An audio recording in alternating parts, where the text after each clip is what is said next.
Hello everyone. போன வீடியோவில் நாம் ஒரு digital signal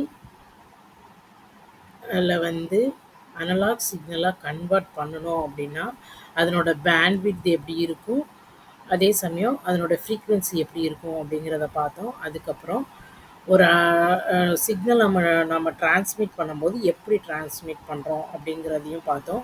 base band transmission, broadband transmission அப்படிங்கிறதையும் நம்ம பார்த்தோம்.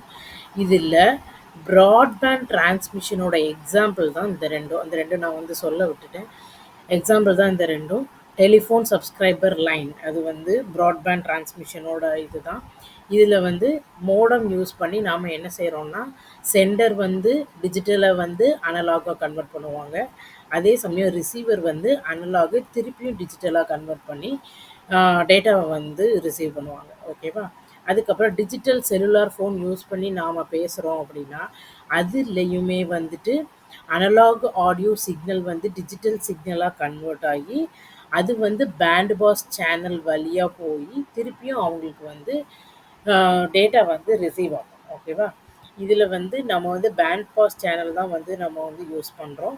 ஏன்னா நம்மளுக்கு பே ஒரே ஒரு சேனல் தான் காலருக்கும் காலிக்கும் நடுவில் இருக்கிறதுனால நம்ம பேண்ட் பாஸ் சேனல் யூஸ் பண்ணுறோம். ஓகேவா?